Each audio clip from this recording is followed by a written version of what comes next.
Hello friends, welcome back to our channel. Arunachalam ఇది మన భారతదేశంలోని పుణ్యక్షేత్రాల్లో అత్యంత ప్రాముఖ్యత ఉన్న ప్లేస్. మన తెలుగు వాళ్ళు అరుణాచలంగా అండ్ తమిళ వాళ్ళు తిరువన్నామలైగా పిలుచుకునే ఈ ఊరు చాలా శక్తివంతమైందని భక్తుల నమ్మకం. ఇక్కడికి వచ్చిన వాళ్ళు చాలామంది తప్పకుండా గిరి ప్రదక్షిణ చేస్తారు. అండ్ ఇవాళ మనం అరుణాచలంలో గిరి ప్రదక్షిణ గురించి అన్ని విషయాలు ఈ వీడియోలో మాట్లాడుకుందాం. ఇక్కడ కార్తీక మాసంలో కొన్ని లక్షల మంది గిరి ప్రదక్షిణ చేస్తారు. ఈ అరుణాచలంలో శివుడు కొండ రూపంలో కొలువై ఉన్నాడని భక్తుల నమ్మకం. అందుకే ఈ కొండ చుట్టూ 14 కిలోమీటర్లు గిరి ప్రదక్షిణ చేస్తారు.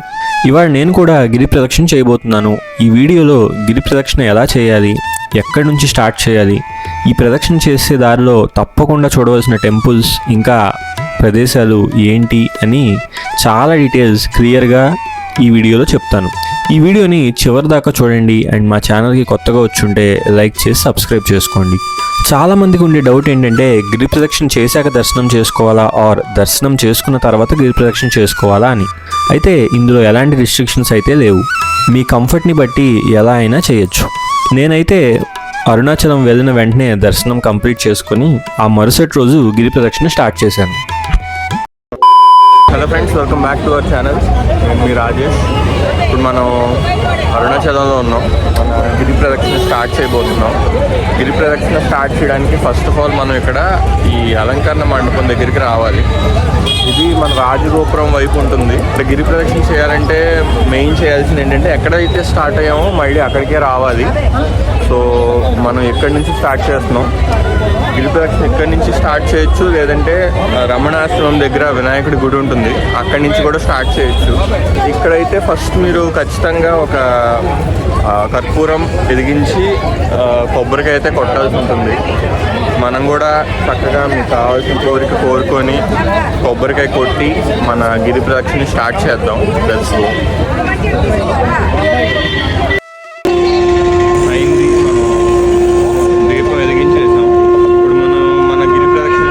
పోతున్నాం. ఇక్కడ నుంచి మనం ఎడమ వైపు వెళ్ళాలి. ఇటువైపు వెళ్ళాలి. ఎడమ వైపు రథం కనిపిస్తుంది కదా, అటు సైడ్ స్టార్ట్ చేయాలి. గుర్తుపెట్టుకోండి, ఇటు నుంచి ఎడమ వైపు వెళ్ళాలి. ఖచ్చితంగా కొబ్బరికాయ ఇంకా కర్పూరం అయితే వెలిగించండి. మన గిరి ప్రదక్షిణ స్టార్ట్ చేద్దాం. చూసారా, బాగుంది రథం. ఈ రథం ఉన్న వైపే మనం స్టార్ట్ చేసాం గిరి ప్రదక్షిణ. చాలామంది ఉన్నారు. ఇప్పుడు టైం వచ్చేసి ఎగ్జాక్ట్గా 5 o'clock అయింది. మార్నింగ్ 5ంటికి స్టార్ట్ చేసాం. ఎంత టైం పడుతుంది అనేది చూద్దాం. జనరల్గా 5 to 6 hours అన్నారు. అండ్ మనకి ఎంత టైం పడుతుంది అనేది మనం చూద్దాం. సరే, చాలామంది వెళ్తున్నారు. స్టార్ట్ చేసాం మన గిరి ప్రదక్షిణ.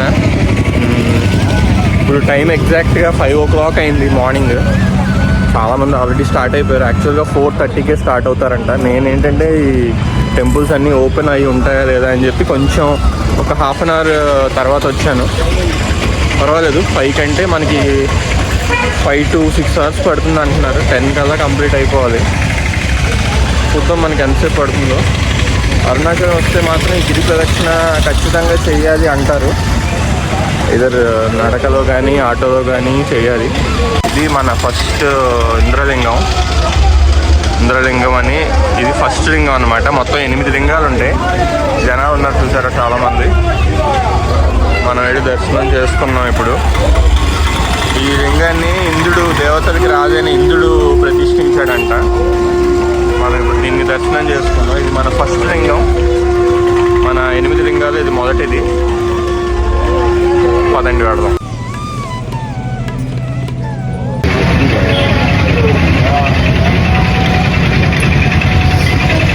వచ్చేసాం ఇంద్రలింగం దర్శించుకొని మన నడక మొదలు. మళ్ళీ ఇప్పుడు ఇటు తిరుగుతున్నాం. స్నాక్స్ అంటే ఏంటో.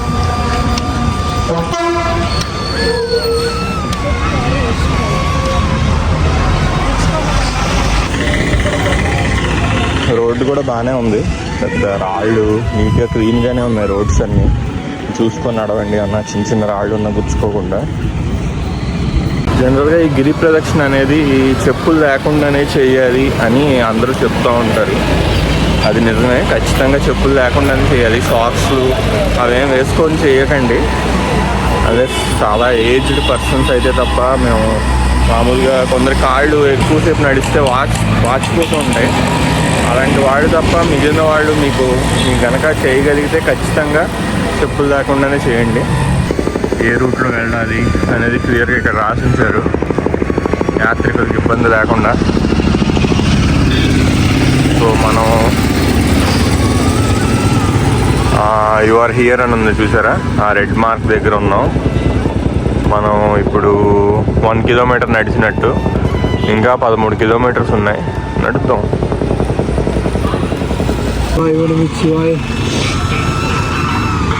దీని ఏమంటా ఎన్న ఇది అవితిక్కరే.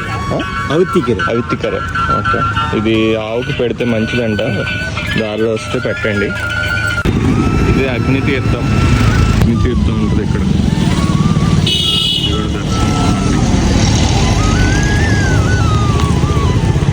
ఇక్కడ వినాయకుడు ఉంది.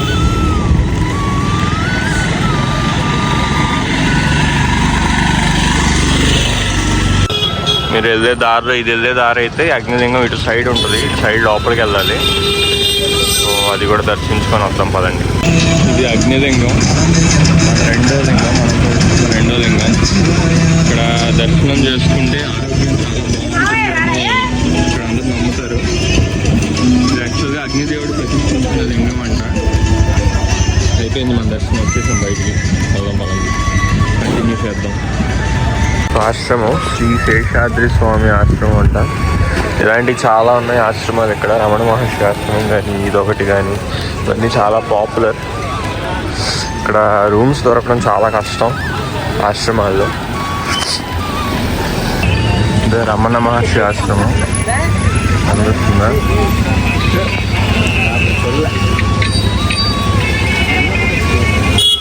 లోపలికి వెళ్ళొద్దాం. అయిపోయింది, వెళ్ళొచ్చేసాం లోపలికి రమణ మహర్షి ఆశ్రమంలోకి. ఓకే, రమణ మహర్షి ఆశ్రమంకి కూడా వెళ్ళాము, వెళ్ళొచ్చేసాను బయటికి. లోపల కూడా చాలా సైలెంట్గా ఉంది, సైలెంట్గా ఉండాలి అని బోర్డ్స్ పెట్టారు. అండ్ కెమెరాస్ కూడా అసలు అలౌడ్ కాదు. ఇప్పుడు మనం ఎక్కడ ఉన్నాం అంటే 3 కిలోమీటర్స్ కంప్లీట్ అయింది, ఇంకా 11 కిలోమీటర్స్ ఉంది. ఇదిగోండి వచ్చాము యమలింగం దగ్గరికి. ఇది 3వ లింగం మన దారిలో. ఇది కూడా చూద్దాం పదండి. ఈ లింగాన్ని యమధర్మరాజు ప్రతిష్ఠించాడని ఇక్కడ అందరూ నమ్ముతారు. ఈ లింగాన్ని దర్శించుకుంటే ఆయుష్కి సంబంధించిన ప్రాబ్లమ్స్ అండ్ భయాలు అన్నీ పోతాయని ఇక్కడ భక్తుల నమ్మకం. టైం వచ్చేసి 6:30 అయింది. మనది 3వ లింగం కూడా కంప్లీట్ అయింది. మనం ఇప్పుడు నడుస్తున్నాం. 3 కిలోమీటర్స్ కంప్లీట్ అయింది. ఇందాక చూపించినట్టు మ్యాప్లో యమలింగం కంప్లీట్ అయింది, 3rd లింగం. అలా పెడదాం పదండి. ఇంకో విషయం ఏంటంటే ఇక్కడ రిఫ్రెష్మెంట్స్ కూడా బాగానే ఉన్నాయి. సో మీకు కనుక కొంచెం నీరసం అలాంటిది ఏదైనా వస్తే ఖచ్చితంగా రిఫ్రెష్మెంట్స్ అయితే తాగండి. లైక్ కాఫీ కానీ, టీ కానీ, ఆర్ లెమన్ సోడా కానీ అవి తాగుతూ ఉండండి. వాటర్ బాటిల్ అయితే మస్ట్ అనమాట, కంపల్సరీగా క్యారీ చేయండి. ఎందుకంటే సేపు వాకింగ్ చేస్తూ ఉంటే మీ బాడీ డీహైడ్రేట్ అయిపోతుంది.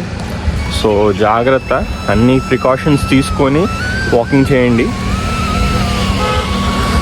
చూసారా, మనం ఇప్పుడు ఇక్కడ ఉన్నాం, రెడ్ మార్క్ ఉన్న చోట ఉన్నాం. ఇక్కడ ఇంకా ఇంకొంచెం దూరం అయితే నైరుతి లింగం వచ్చింది, అది మన 4వ లింగం. ఇది కూడా దర్శించుకుందాం పదండి. నైరుతి లింగం ఇది ఎక్కడే ఉంది, దర్శించుకుందాం. లోపలికి వెళ్ళాలి, ఇది దారి, బట్ మనం లోపలికి వెళ్తాం.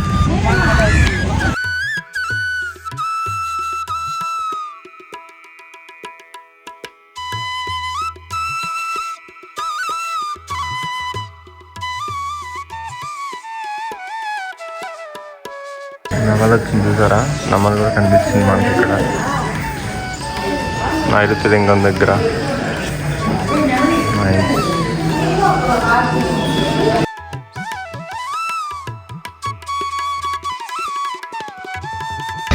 లోపల మనకి నెమలి కనిపించింది, చాలా మంచిది అనమాట. అలా కనిపిస్తే సుబ్రహ్మణ్య స్వామి వాహనం కాబట్టి అందరూ ఫోటోలు తీసుకుంటున్నారు, బాగుంది, నైస్.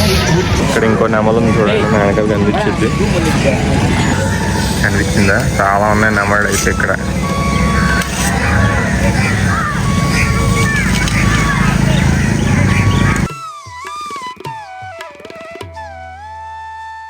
ఇది తిరునేరు అన్నామలై టెంపుల్ అంట. దీనికి కూడా వెళ్ళాలంట ఖచ్చితంగా. సో దానికి కూడా వెళ్ళి దర్శించుకుందాం. తిరునేరు అన్నామలై, తిరునేరు అన్నామలై టెంపుల్.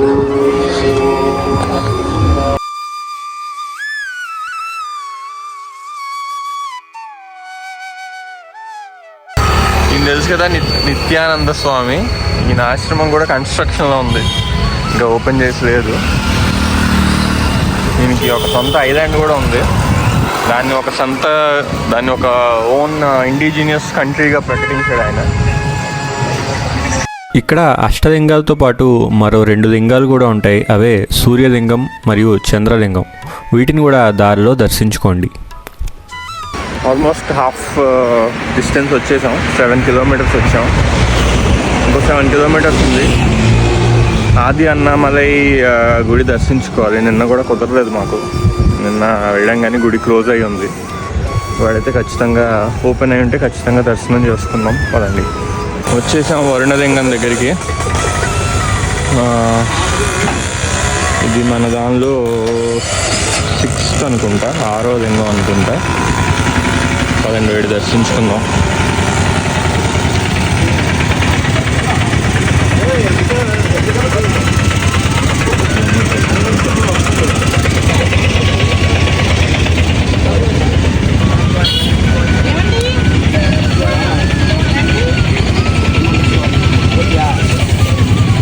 మనం ఆది అన్నామలై టెంపుల్కి వెళ్తున్నాం నడుచుకుంటూ.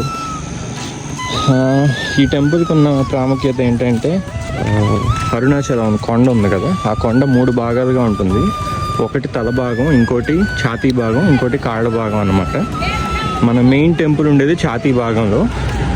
ఇది తల భాగం అని చెప్పి చాలామంది చెప్తారు. సో ఒకే రోజులో ఈ 3 దర్శనం చేసుకుంటే, ఒకే రోజులో ఈ టెంపుల్ ఒకటి and actual Tiruvannamalai temple and ఇంకో 3వ టెంపుల్ ఒకటి ఉంటుంది. ఆ 3 దర్శనం చేసుకుంటే చాలా మంచిది అండ్ అనుకున్న కోరికలన్నీ తీరుతాయని చెప్తూ ఉంటారు. అది అన్నామలై టెంపుల్. వెళ్దాం, లోపలికి వెళ్దాం. నిన్న వచ్చాం, ఓపెన్ అయ్యి లేదు, క్లోజ్ అయ్యి ఉంది. చూద్దాం ఓపెన్ అయ్యి ఉందో లేదో. ఇదే ఆది అన్నామలై టెంపుల్. ఇది కూడా ఖచ్చితంగా విజిట్ చేయాలంట. దూరం ఉంటుంది మన టెంపుల్ నుంచి. ఇది ఒక 7 కిలోమీటర్స్ దూరంలో ఉంటుంది, ఎగ్జాక్ట్ మిడ్ పాయింట్.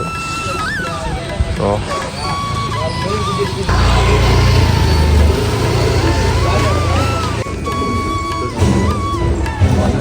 దారిలో కాళ్ళ నొప్పులు వస్తే పెట్టుకోవడానికి ఇక్కడ ఇది కూడా అరేంజ్ చేశారు. మీకు కనుక కాళ్ళ నొప్పులు వస్తే అవి వాడచ్చు. ఆది అన్నామలై టెంపుల్ అయితే కంప్లీట్ అయిపోయింది. అంటే సగం దూరం దాటినట్టు మనం. అంటే 7 కిలోమీటర్స్ కంప్లీట్ చేసాం మనం. టైం వచ్చేసి 7:45 అయింది. మనం ఎగ్జాక్ట్ 5కి స్టార్ట్ చేసాం కదా. సో 2 hours 45 minutes కంప్లీట్ అయింది. చూద్దాం ఇంకా ఎంత టైం పడుతుందో. అరుణాచలం కొండ ఇంకా మంచు పోలేదు. టైం 7:30 దాటింది. చాలా బాగుంది చూడడానికి. Wow, nice.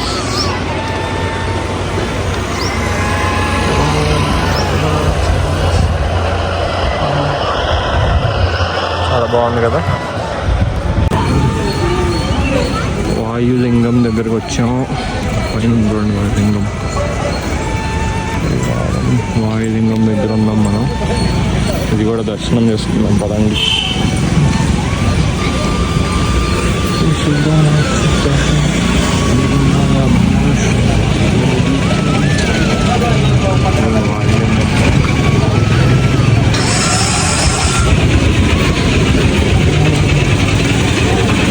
ఇదిగోండి, ఇప్పుడు మనం 9 కిలోమీటర్స్ కంప్లీట్ అయింది. పైన ఉంది కదా 9/14. 9 కిలోమీటర్స్ కంప్లీట్ అయింది. ఇక్కడ యాత్రికులకి ఇలా టెంట్స్ కూడా వేశారు, కానీ ఎక్కువ మంది యూజ్ చేయట్లేదు. అందరూ ఏంటో రోడ్డు మీద నడుస్తున్నారు. ఎందుకు అర్థం కాదు. ఫుట్పాత్స్ కూడా ఉన్నాయి బాగానే, బట్ అంత క్లీన్గా లేవు. ఫుట్పాత్ మీద రాళ్ళు ఎక్కువగా ఉన్నాయి. చిన్న చిన్న రాళ్ళు బాగా గుచ్చుకుంటాయి కాళ్ళకి. అవి కొంచెం చూసుకోండి. అవి గుచ్చుకున్నాయంటే మాత్రం ఇంకా లాస్ట్ వెళ్ళేదాకా నొప్పి వస్తూనే ఉంటుంది. ఇదిగోండి ఇలా టెంట్స్ వేశారు. ఇక్కడ కూర్చోడానికి కూడా పెట్టారు. కూర్చున్నాం కాసేపు. బాగుంది. కాస్త రిలాక్స్ అవుతుంటే అంతగా తెలియట్లేదు. మీరైతే ఎవరైనా వస్తే మాత్రం ఆగి వెళ్ళండి. డైరెక్ట్గా ఒకే స్ట్రెచ్లో వెళ్ళిపోతామని అయితే అనుకోకండి. 14 కిలోమీటర్లు ఏం చిన్న విషయం అయితే కాదు. మధ్యలో రెస్ట్ తీసుకోండి. మన కోసమే ఇవి ఏర్పాటు చేశారు, ఇలాంటి సీటింగ్స్ ఏర్పాటు చేశారు. సో వాటిని యూజ్ చేసుకోండి.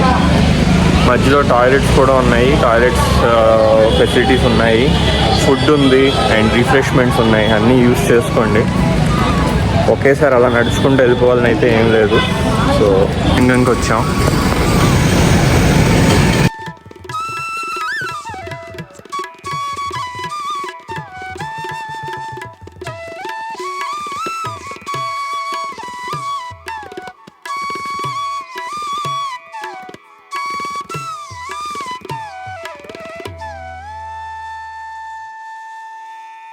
కుబేరలింగంకి ఇప్పుడు ఇది కూడా దర్శనం చేసుకున్నాం. పదండి.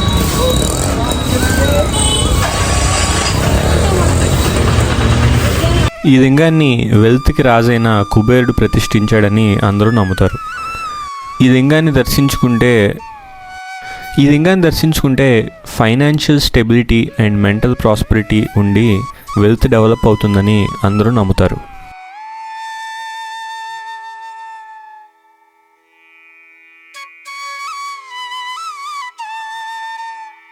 గిరి ప్రదక్షిణ చేసేవాళ్ళు తప్పనిసరిగా ఈ మోక్ష మార్గంకి వెళ్ళాలి. ఈ మోక్ష మార్గంలోంచి వస్తే బాడీలో ఉన్న ఫిజికల్ స్ట్రెస్ అంతా పోయి 21 జన్మల దాకా మోక్షం పొందొచ్చు అని ఇక్కడ భక్తుల నమ్మకం.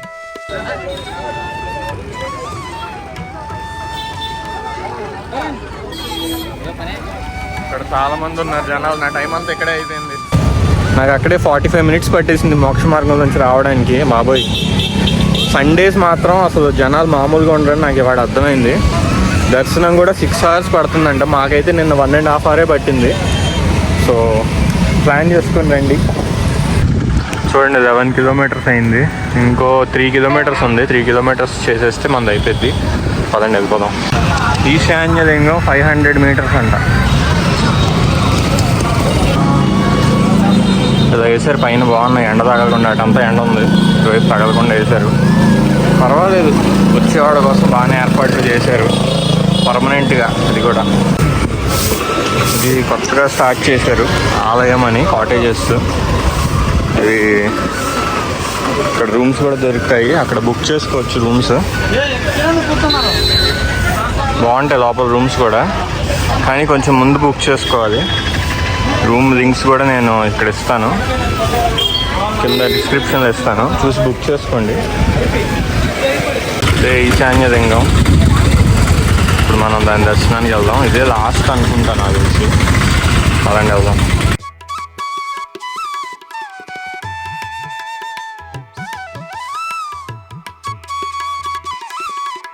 మన గిరి ప్రదక్షిణ ఆల్మోస్ట్ కంప్లీట్ అయిపోయినట్టే.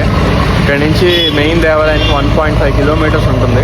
సో 1/2 hourలో అక్కడికి రీచ్ అవుతాం. పొద్దున్న ఎక్కడైతే స్టార్ట్ చేసామో అక్కడికి వెళ్దాం మళ్ళీ. అయిపోయింది, 5.5 hours పట్టింది. ఇంకో 1/2 hour పట్టింది. So total 6 hours. ఫైనల్గా వచ్చేసాం. 6 hours పట్టింది మొత్తం. ఇంకొక 20 minutes వెళ్తాము అక్కడికి. అదండి, కంప్లీట్ చేసాం సక్సెస్ఫుల్గా. వచ్చేసాం, ఎక్కడైతే స్టార్ట్ అయ్యామో అక్కడికే వచ్చాం మళ్ళీ. ఫైనల్గా కంప్లీట్ అయిపోయింది మనది గిరి ప్రదక్షిణ. Successfully done. ఇప్పుడు దండం పెట్టుకొని రూమ్కి వెళ్ళిపోదాం. ఓం అరుణాచలేశ్వరాయ నమః.